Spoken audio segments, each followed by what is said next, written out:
Hantu Kolong Ranjang. Kisah ini terjadi di tahun 1970-an. Seorang ayah bernama Alex sedang bekerja di luar kota asalnya, London. Dia sedang mencari rumah sewaan untuk istrinya Daisy dan putrinya yang berumur 15 tahun, Lucy.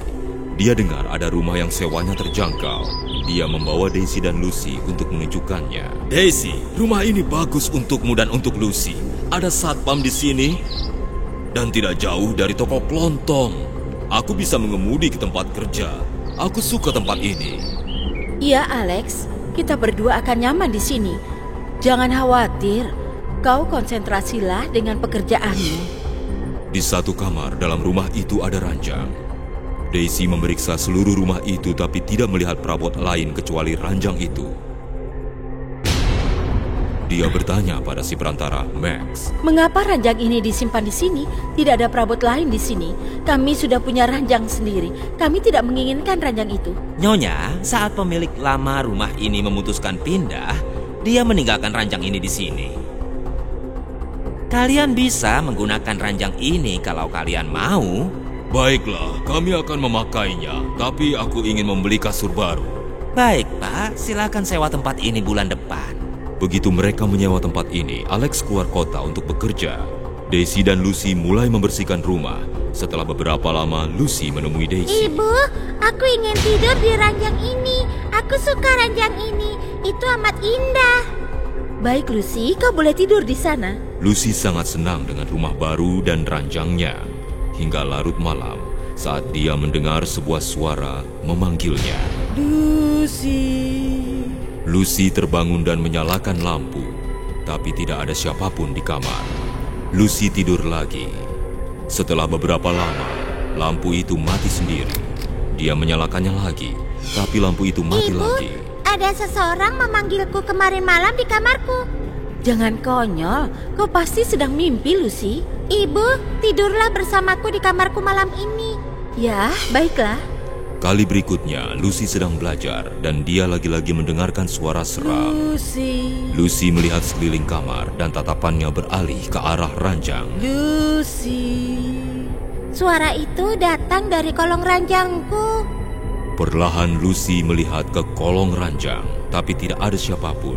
Saat berpaling dari ranjang, dia mendengar suara lagi. Dia cepat-cepat berbalik dan melihat ke kolong. Tampaklah sesosok bayangan mengerikan. Lucy lari dari ranjang itu. Larinya tidak cukup cepat. Lengan-lengan panjang muncul dari kolong ranjang dan menangkapnya. Dia berteriak saat dia ditarik. Ibu, ibu, tolong aku, ibu. Lalu Daisy datang ke dalam kamar.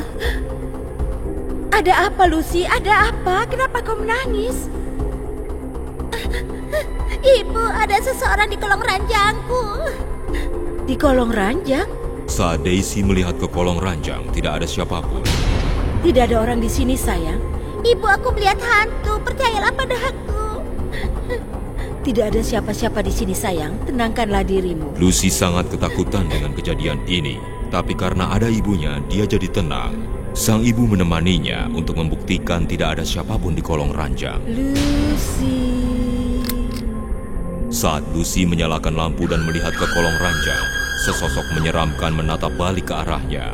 Dia berteriak, lalu jatuh pingsan. Daisy terbangun dan berusaha membangunkan Lucy. Bangun, Lucy. Lucy, apa yang terjadi? Bangun, nak. Mata Lucy terbuka, tapi tidak mengatakan apapun sama sekali. Dia hanya diam, duduk saja dalam kamar sepanjang hari. Dia bahkan tidak mau makan. Daisy khawatir pada Lucy. Daisy menelepon Max si perantara untuk datang. Dia menemui Max di halaman rumah. Apakah pernah ada kejadian dalam rumah ini? Jangan bohong, kau tidak tahu kondisi putriku sekarang. Ada sesuatu yang tidak beres dalam kamar itu. Sementara itu, Lucy sedang duduk dalam kamarnya. Dan lagi-lagi dia mendengar suara. Lucy. Lucy. Lucy berdiri. Pintu kamar tertutup dengan sendirinya. Saat itu, sesosok keluar dari kolong ranjang dan kamar itu dipenuhi kegelapan yang aneh. Roh itu wajahnya mengerikan. Lengannya yang amat panjang mengangkatnya ke udara. Ayo Lucy, dunia ini bukan untukmu. Ikutlah aku. Si hantu berbalik ke arah lampu dan lampu itu pecah berantakan. Kaca-kacanya berjatuhan.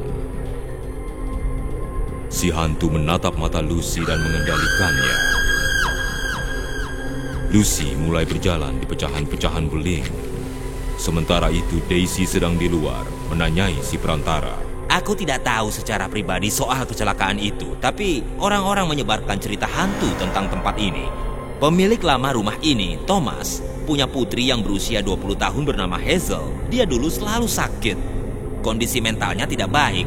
Orang bilang dia cenderung suka bunuh diri. Setiap hari dia mencari cara untuk bunuh diri. Dia biasa mengajak orang lain untuk bunuh diri bersamanya.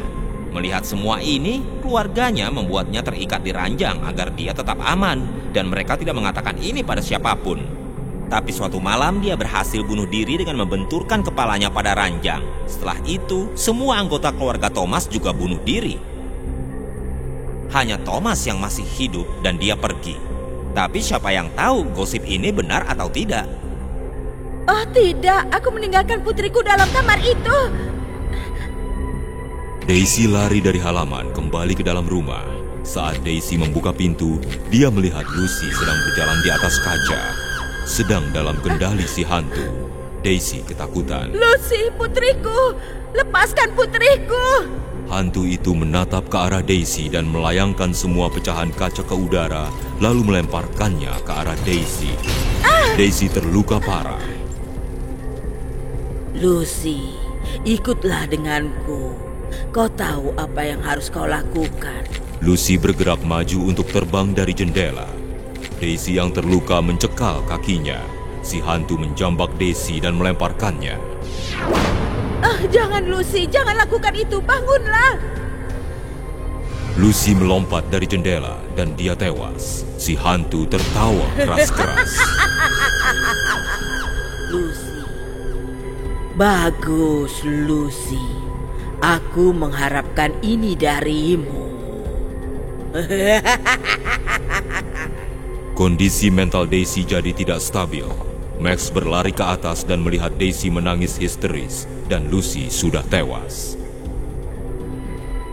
Dia memberitahu Alex dan Alex pulang dan meratap. Dia membunuh putriku. Putriku bunuh diri. Aku juga harus mati. Semua orang harus mati. Hantu kolong ranjang memperhatikan mereka. Selesai.